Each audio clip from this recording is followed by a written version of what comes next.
Welcome back to the Gavel.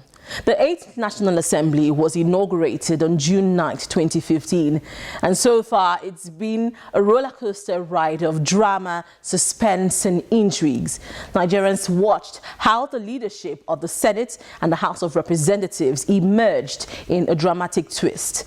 Well, it's been nearly 6 months since the 8th Senate was inaugurated, and we sat down with the Senate President, Dr. Bukola Saraki, to look at the major developments since the inauguration of the 8th Senate. I think the most important thing is what we've been able to do in making the Senate very, very open. Greater level of consultation with the public. Right from day one, if you remember, my first courtesy visit or consultation was with the civil societies. And we promised at that time that we would try and make sure that whatever is happening in the Senate, we share with Nigerian people. And whatever we do here, we also get the feedback from Nigerian people. What do the people want and what do we want to do? And I think we've been doing that. If I look at all the meetings we held from MBA, talking to them to tell us what it is that what laws do they believe that are necessary, that are important, and are important to them. Same with the Medical Association.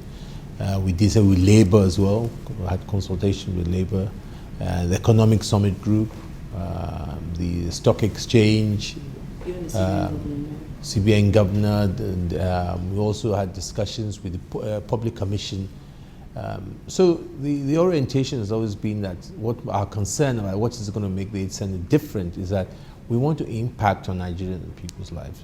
It's because a lot of people wonder what is that institution, how do I gain? And that's why a lot of people always question, those in Parliament, what are they doing? And what we promised in the 8th Senate is going to be a lot of consultation. And that is one of the achievements, and most important achievement, because I think in a democratic process, the most important thing is being in touch with the people. We must understand that we're here representing the people. It's not our agenda, it's the agenda of the people. So whatever we do, we must consult, we must ask, what do you want?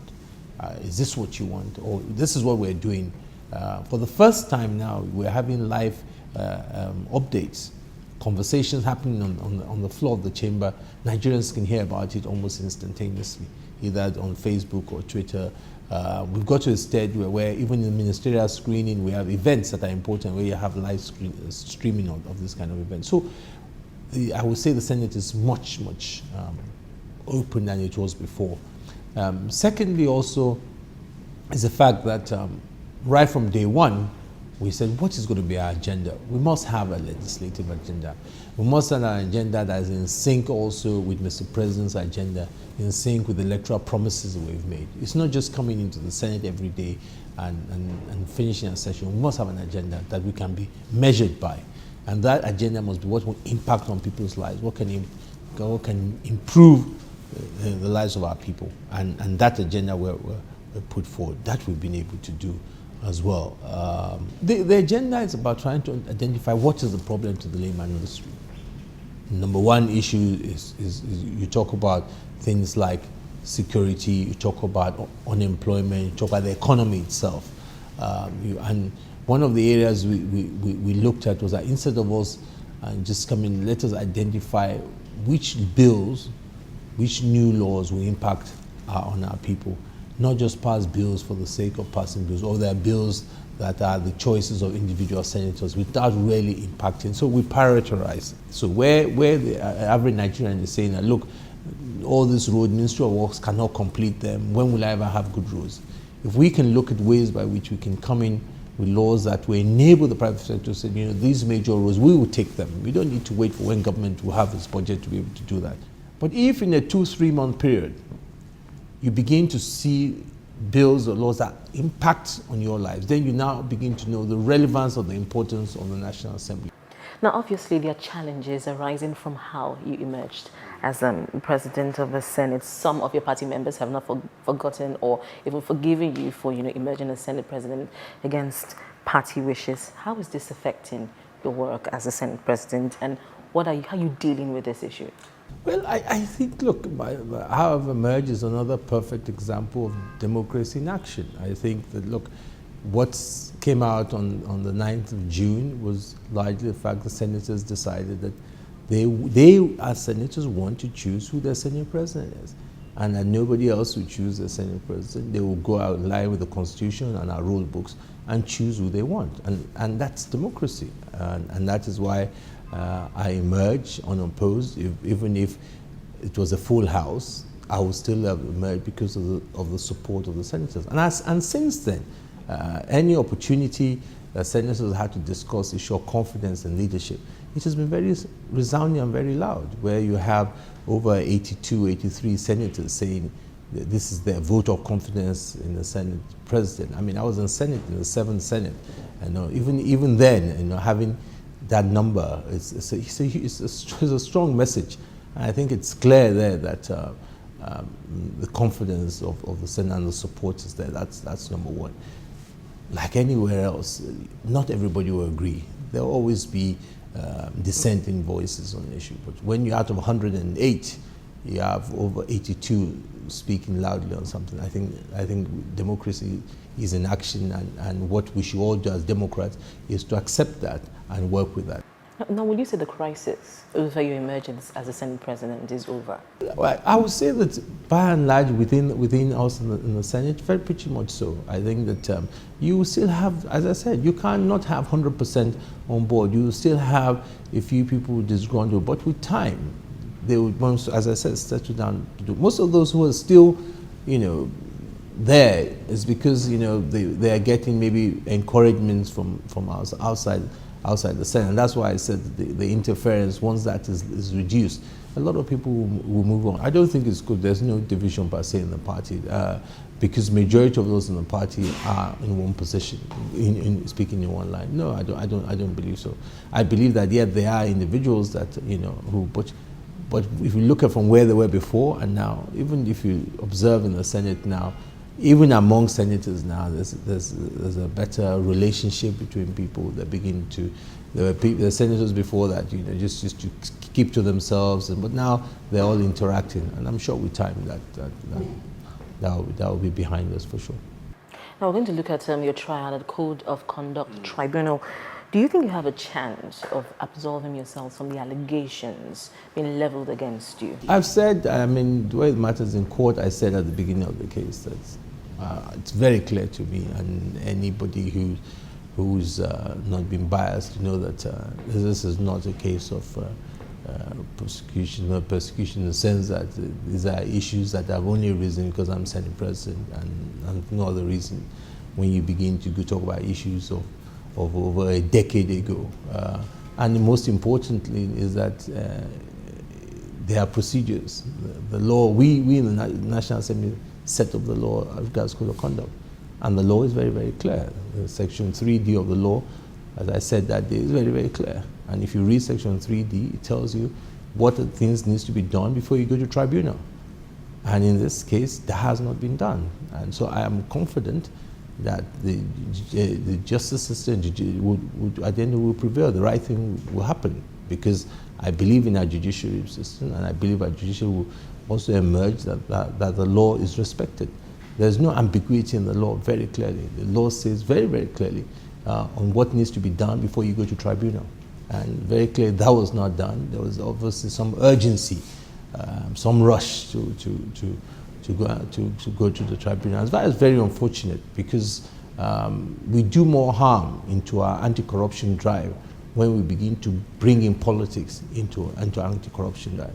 Because otherwise, over time, people begin to have less respect for the issue of anti-corruption. People begin to say, oh, is it anti-corruption or is it politics? It shouldn't be like that. Do you think you're being persecuted?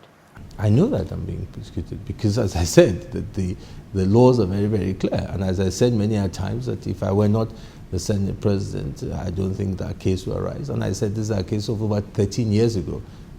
You've got to ask yourself what has happened in 13 years.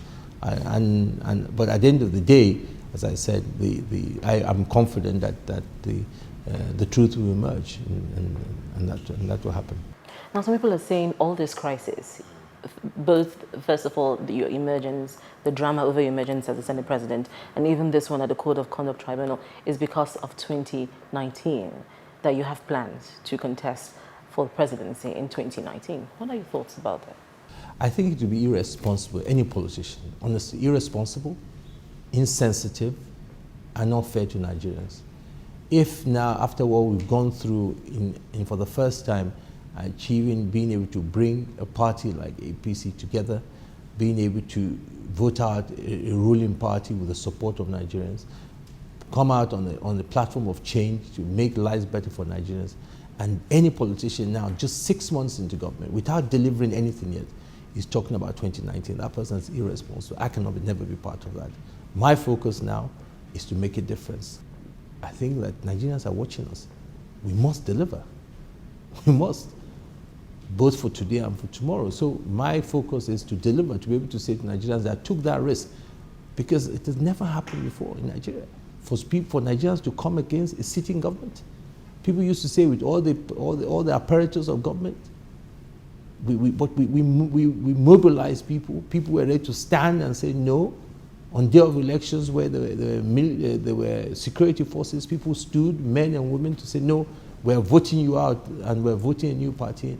I think what we deserve for Nigerians, we owe Nigerians now, is to deliver. And that's my focus. I'm not interested in 20. I'm interested now to show that Nigerians that trust you put in APC, and you put in some of us as leaders of APC, we don't disappoint you. Now, since 1999, we have a situation in the Senate where we have a Senate president from the ruling party, the deputy Senate president from the opposition party, and besides that, we have a Senate that it's almost equal in numbers. How are you balancing the interest of the APC and the PDP, which also voted you, made sure that you emerge as Senate president? How are you balancing this interest? I think that's a very good question, because, you know, we're in new terrain. As you rightly observed, in the past, the Senate never had that kind of slim majority between the majority and the minority. It was the difference, or the gap, was huge. So he's taking a lot of skills, a lot of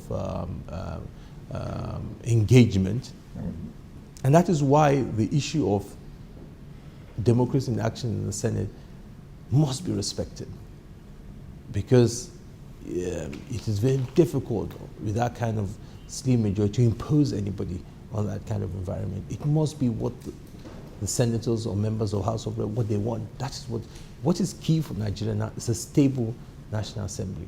And a stable National Assembly can only happen if that is the wish of those who are in the National Assembly. Now, if the majority was huge, then you can ram down whatever, you can force anything. But in this kind of scenario, where you will see stability, because there must be engagement. You must reach across the divide. The agendas are such that you must engage everybody. We saw this play out in the ministerial screening. This balancing of interests, you trying to balance the interests of the APC and the PDP, particularly in the screening and confirmation of a very popular ministerial nominee, Mr. Rotimi Amechi.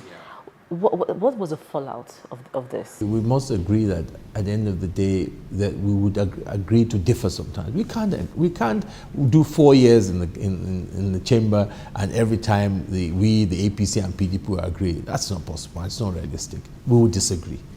There are times that we disagree, and in the clearance of Amechi was a good example of where we disagreed, where the PDP took their position and we in the APC took our position. That will happen. But again, at the end of the day, we will come back and continue to work for the interests of Nigeria. And that is what is paramount in whatever we do. That whatever we do in the next 4 years is for how do we better the lives of Nigerians. So we all have to make sacrifices. We all have to accept. PDP did their own, that was a party position. We did that was our APC position. But doesn't mean that we're enemies, or doesn't mean we cannot work together. We must, after that, put it behind us and move on to some of the issues ahead of us.